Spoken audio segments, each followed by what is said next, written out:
Welcome to Continue Mission Radio with Captain James McCormick. By veterans, for veterans. Guest hosts tonight are author Greg Meekin and Miss Val, our military radio gal. Continue Mission starts now. You got me headed to the left, headed to the right, headed back and forth, but baby, it's alright.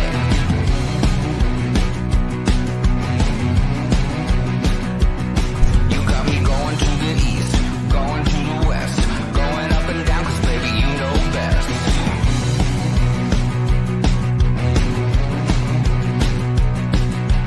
All day, all night, running around, I'm never gonna stop because you never settle down.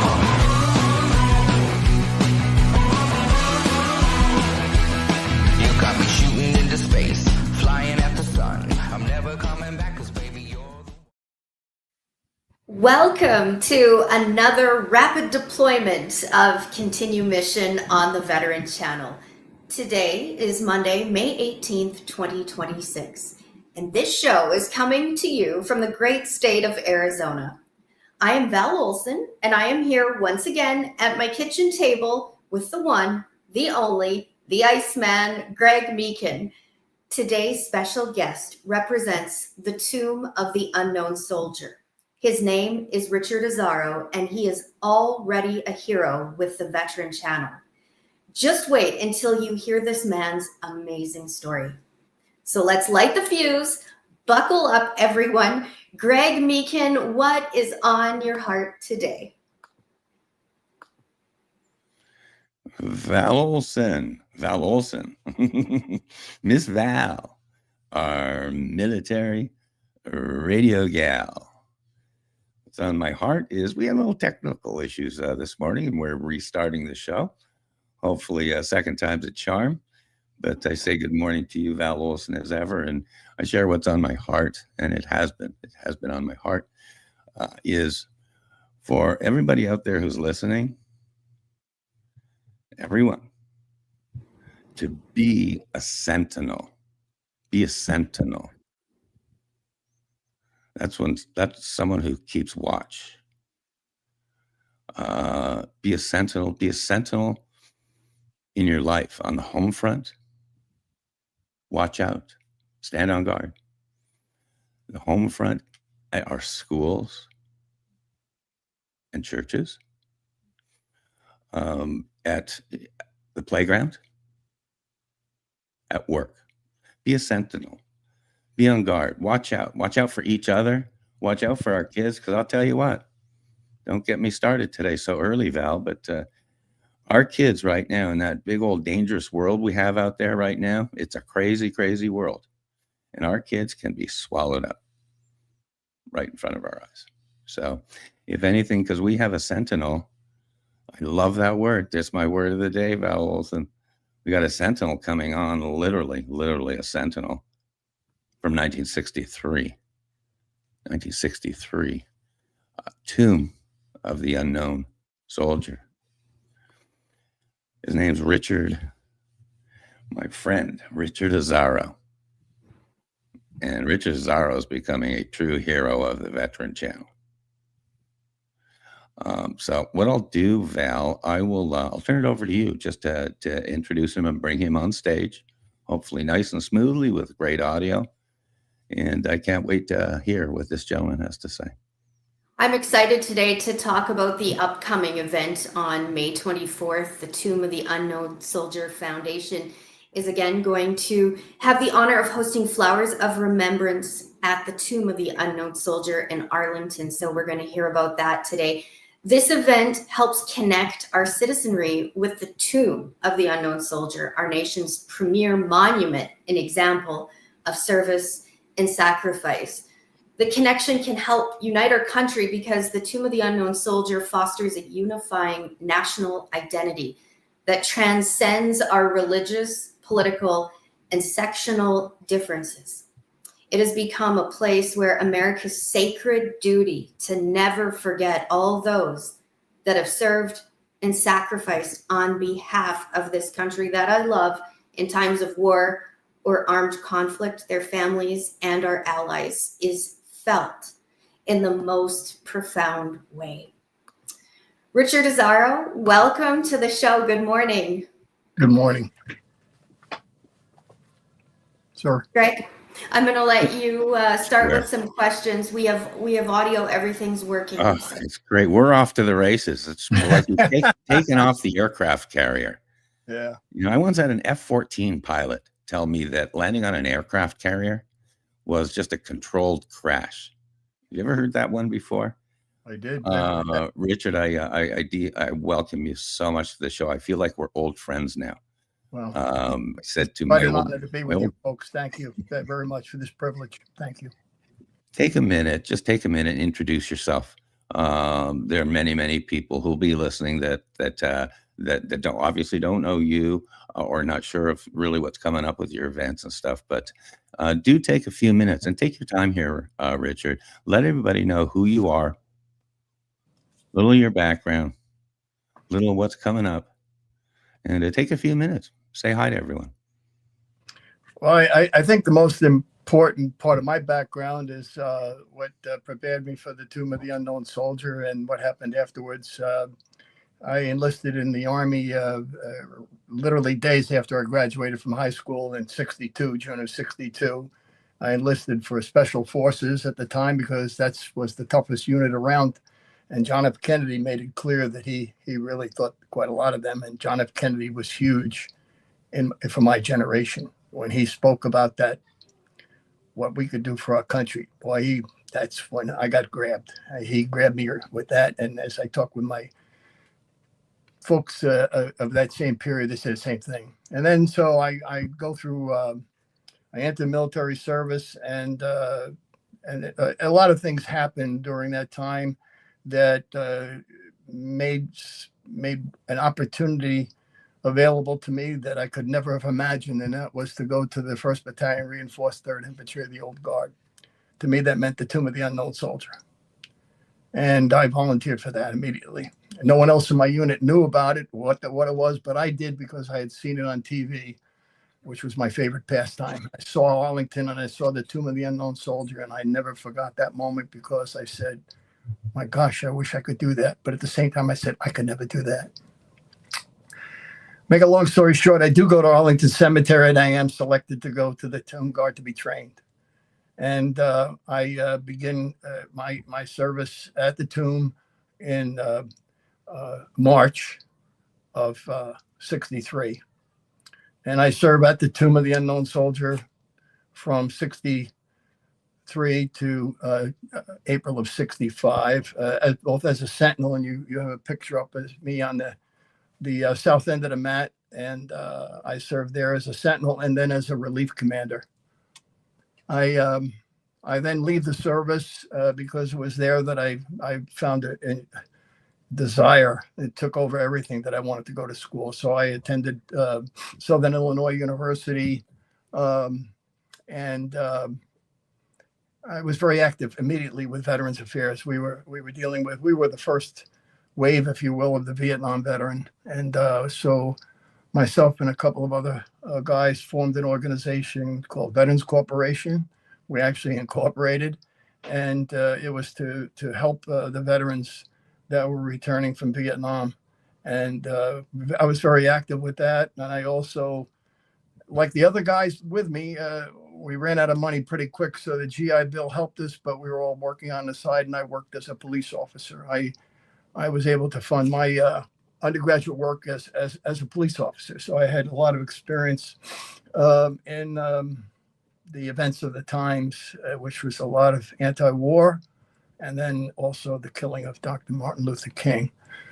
So in that experience, very much a surprise to me, I found out that I wanted to be a lawyer.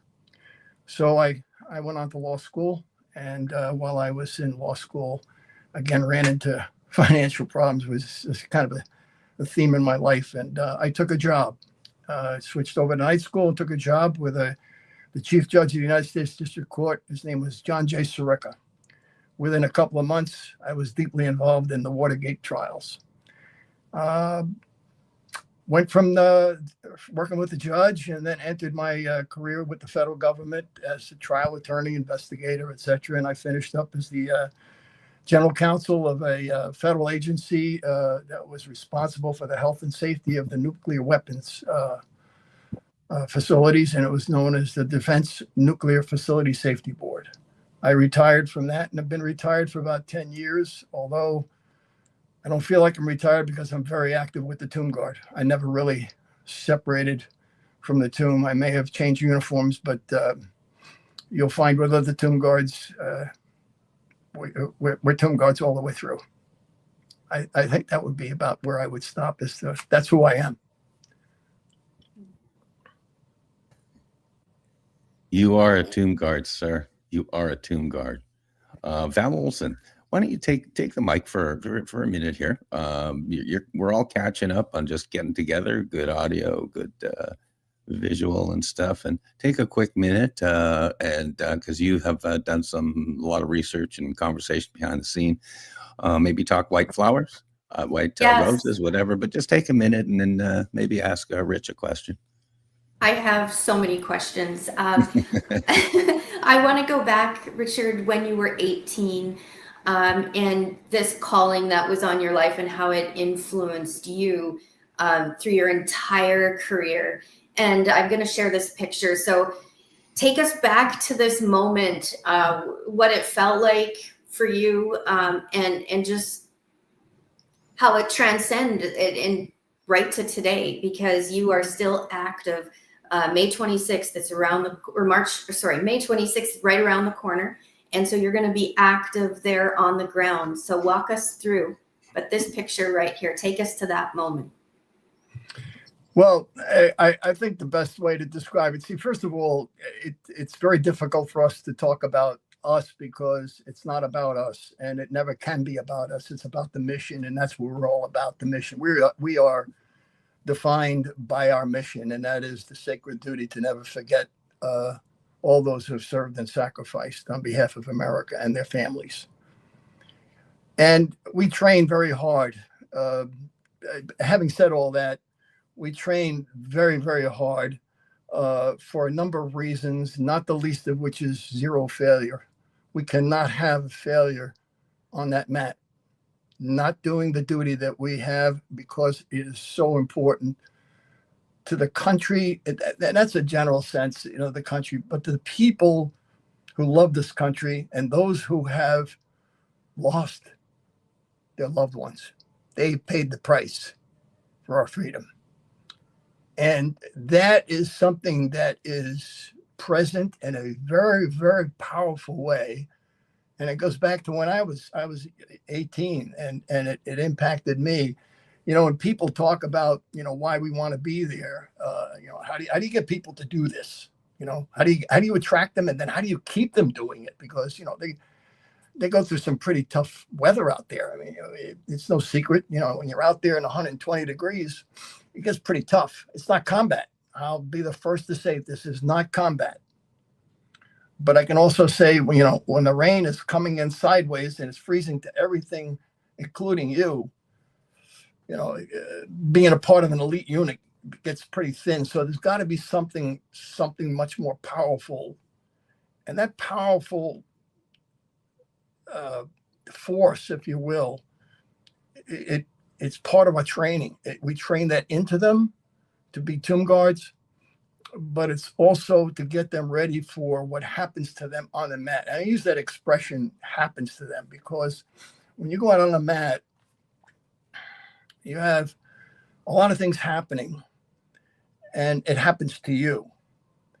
And as I tell the younger sentinels, there'll come a time when, as we train you to embrace their mission with all of your heart, that's what we have to have, everything. There's no room for anything else but your commitment to the mission. There'll come a time when the mission will turn on you and embrace you. And at that moment, you're forever changed. There's no going back. You are claimed by the mission. And it happens to every one of those sentinels at some time. It happens, depends on the individual. It can happen at 1, 2, 3 o'clock in the morning when you're all alone, in a crowd of thousands during a presidential wreath laying. it's interesting to talk among ourselves. When did it happen? And sometimes more than once. In my case, it was an incident that happened. I was just posted. I was maybe at the tomb, maybe 2 or 3 months, and I trained hard because I wanted it. And it was a beautiful day. It was a fall day, and I just been posted, maybe 2 or 3 trips. That's how we refer to it, as walking back and forth on the mat, trips down the mat. And I was on the south end. I did a facing movement and did the manual of arms, which we're required to do to keep the rifle away from the tomb. This is the south end, and it was at this end where this incident occurred. And as I did a facing movement, changed my rifle, as I was changing the shoulder, I noticed a woman walk from the far end of the plaza immediately and positioned herself right at the point where I would be when I walked to the south end of the mat. I wasn't alarmed, but it was noticeable. It was very deliberate. I walked to the south end, did my facing movement, began my 21 count, and I started hearing a voice. And I realized this voice was talking to me. And this is still pretty rough for me. Anyway, I couldn't stay to listen to it because I had to stay within my discipline. So at end of 21, I did my facing movement, changed the rifle, started counting 21. She continued to talk. At the end of that, I went back to the other end of the mat and repeated it and came back. She had stopped, and as soon as I hit the end of the mat, she started talking again. She was telling me about her son that never came back, and that there was no other place for her to go. And she told me about him.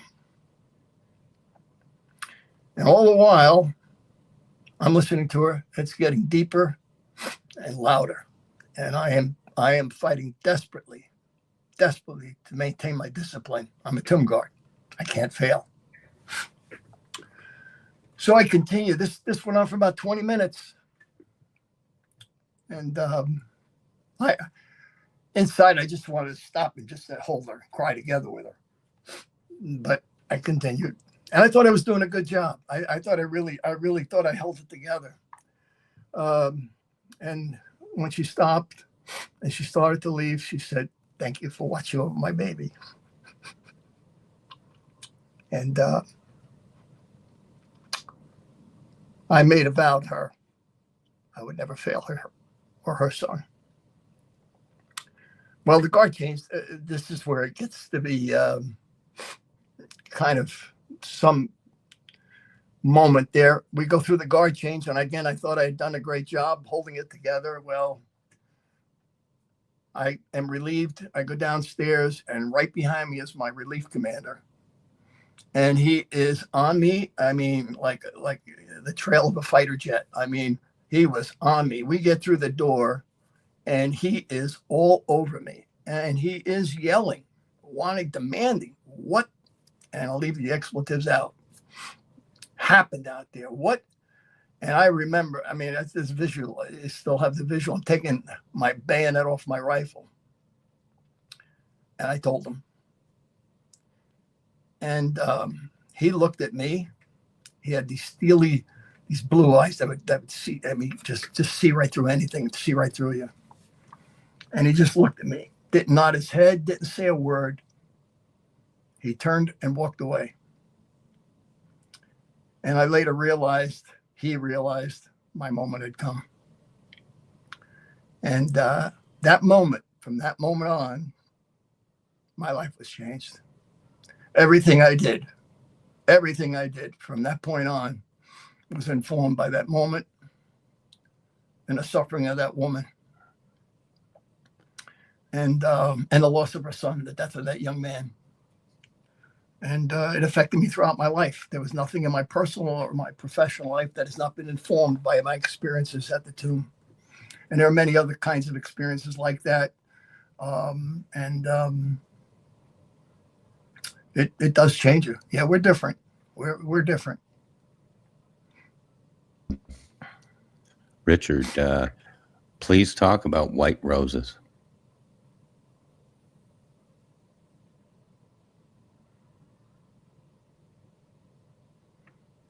Technical issues. Richard, can you hear us? Testing. Can you hear me, Richard?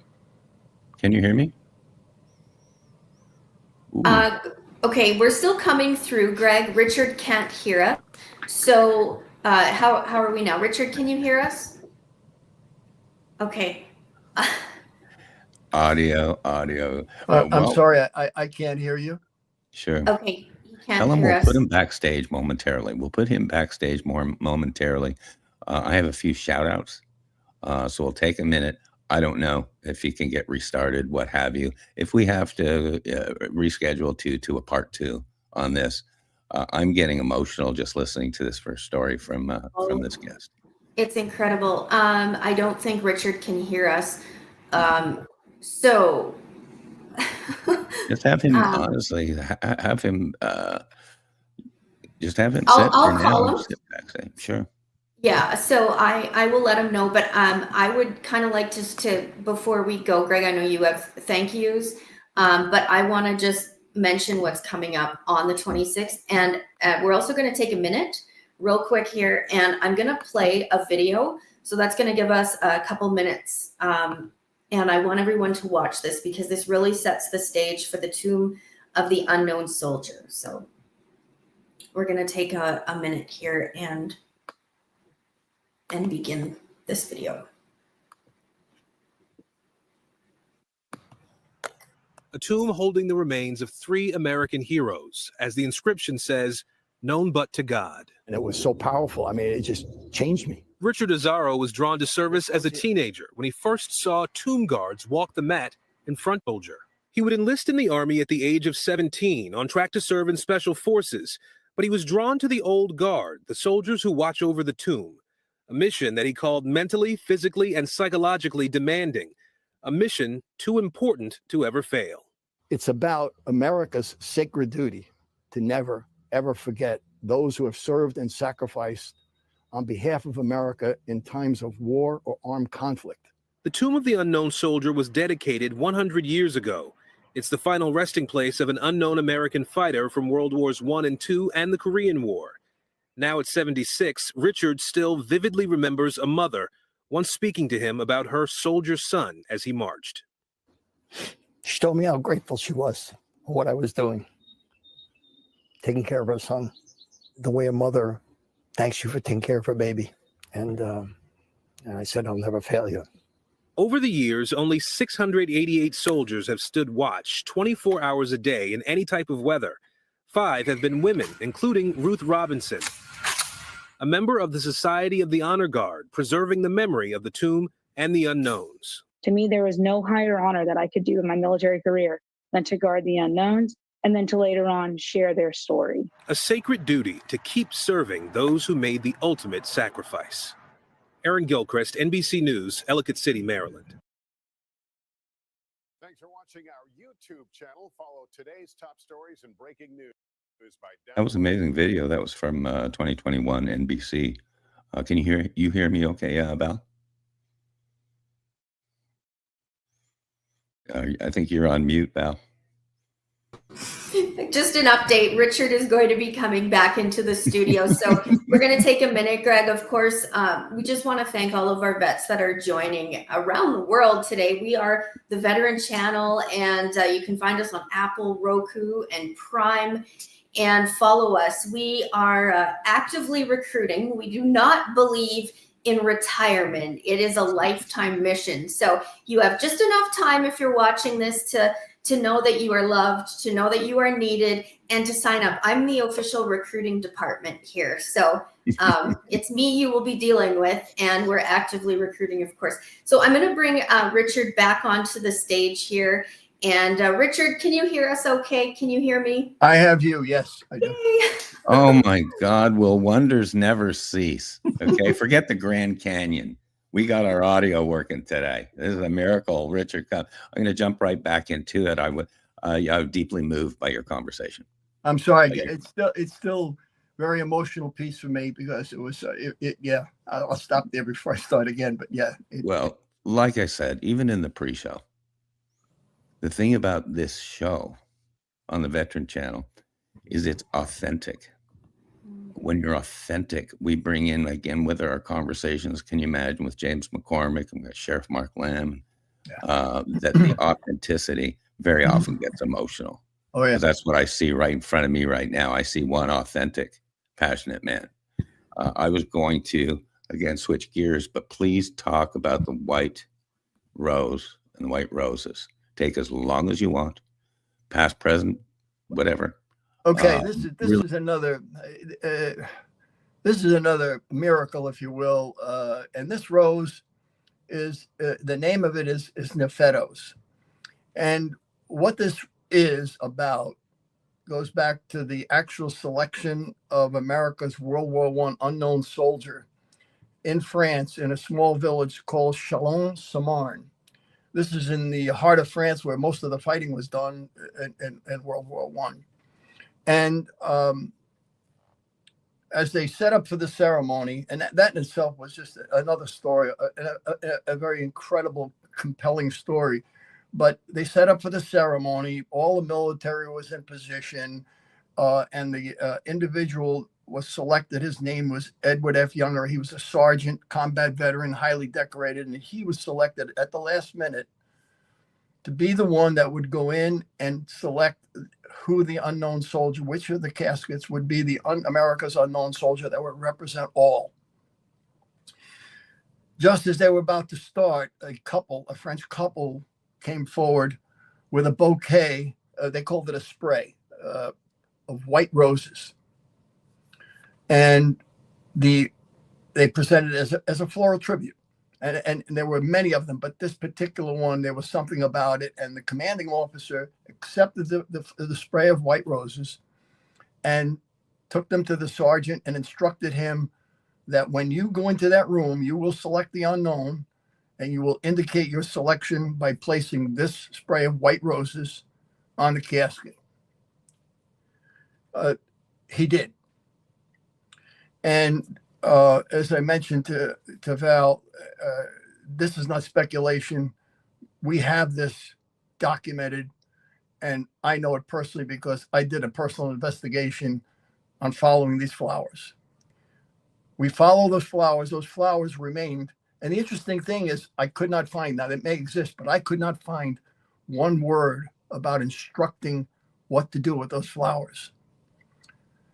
I followed the entire cortege from the moment they take the body out of the building onto the caisson, through the village, onto the trains throughout France, the ceremonies at Le Havre, taking the casket, bringing it on board the USS Olympia, its trip through an incredible storm that almost sank the ship, arrival in home in Washington at the pier at the Washington shipyard, through the ceremonies, and then to Arlington Cemetery. Those roses remained with the casket the whole time. They are buried with the unknown soldier. When we prepared for commemorating the centennial of the Tomb of the Unknown Soldier, which was in 21, there were a number of initiatives that we launched. One of them was recognizing that floral tributes play a huge part of, from time immemorial, of how people express themselves. Flowers speak for them when they can't. Just words won't suffice, or they're emotional, and they allow flowers to speak. So capitalizing on that, I launched an initiative, and one of the initiatives was a Never Forget garden. We created a garden, and it is a garden that is unique in that it's not only to remember, but also a place to teach. And we have a garden marker that lays that all out, and it's part of the garden that we recommend to people. And right now we have something in the order of, I think it's 3,500, and about 30 in France and throughout the country. The Daughters of the American Revolution electrified the program, and their gardens are everywhere, and they range from a flower pot to acres large acreage dedicated to the Never Forget Garden. And in these gardens, we encourage people to have flowers that mean something to them and to their loved ones or their relationship to someone who served and sacrificed. And in our case, we wanted to know about those white roses that were on the casket. Well, the president of the American Rose Society, who happened to be a lawyer, he took it on as a personal task. He said, "I want this," and he conducted an investigation. And he believes that the flower, the variety is called Nefetos, and that's the flower you see. And that flower was the rage in Europe from the 1850s. And it's a very different rose, very, very unique fragrance, body, everything. It's an incredibly unique rose and a wonderful, wonderful fragrance. And so that's the anchor. That's our official, the Tomb Guards Society, the Honor Guard, Tomb of the Unknown Soldier. That's our official flower. And we encourage everyone to use the white rose when they remember, especially our military. And so it is now for us at the Tomb Guards and for many others, but especially for us, I call it the anchor point of our garden. And that garden, what it means is everything is built around it. And there's one other flower that we didn't get it into and that's the pink carnation. In the language of flowers, that's symbolic of a mother's love. So, and you see, we do this at the flowers. This takes us to the Flowers of Remembrance ceremony. The flowers we hand out to the public is a white rose or a pink carnation. And we explain to them, and people choose. You know, they're very, there's no like, oh, well, I'm not sure. Well, they say, I want that, or I want that. And we have some great pictures of what it looks like when it's placed by the thousands of people that come to Arlington and surrounds the tomb. I think I'll stop there. It's incredible. And also reaching the next generation. This is so important. It's a part of our history. It's a part of our present, and it's a part of our future. So to see the youth and know how they're going to connect with it, that there's a place for them, I think is just incredible. Greg, do you want to go with a question, or do you want me to carry on? Quick question. You have a huge event coming up this Saturday. It's Saturday? Does he hear me? May 26th. May 26th. Richard, can you hear Greg okay? Can you hear me okay? Okay, we're having audio issues again. So we're going to promote the event, which I can do. I'm going to go into that. Do we want to carry on the interview, Greg, or reschedule? I think it's time. Probably let's put Rich backstage. What this is going to be. This is going to be a great big part to follow up. We've got obviously the key message, core message on the air here today was the Tomb of the Unknown Soldier and their event coming up this weekend. Val, you can take a minute on that if you like. But I will just kind of let Richard know that we'll be excusing him, and or what have you, and Yes. We'll take a few minutes. I have a little bit of housekeeping and stuff, but I'm so deeply moved by listening to him. When we're talking a guy 19 years old, 1963, he was one of the guards, and here he is. He won't mind me sharing. He's 81 years old and just rocking and rolling more than he ever has in his life. God bless him. God bless. Rich Azaro, do let him know we'll be excusing him more if however that's going to work. But I wanted to definitely to actually you take a minute if you would, Val, and talk about that event coming up, because I know you've been looking into it. Yeah, so that is coming up on May 26th. So that is on Sunday. So we want to encourage everybody. The Flowers of Remembrance event at the Tomb of the Soldier was one of the most meaningful, humbling, and powerful experiences of one woman's life. There are Gold Star mothers that are there. And then, of course, there is the family of soldiers who have given the ultimate sacrifice. And I can't say just how powerful it is getting to know Richard, his life story. I wanted to share just a quote because maybe there's some people that are watching and saying, it's something I've always wanted to do, but I've never done it. And maybe it's something you can do this year. This is one way it was described. She said, it's so hard to put my feelings into words because I was so changed. During World War I, a single unknown American soldier was chosen from those who fell in France, representing all who gave their lives, but were never identified, never brought home.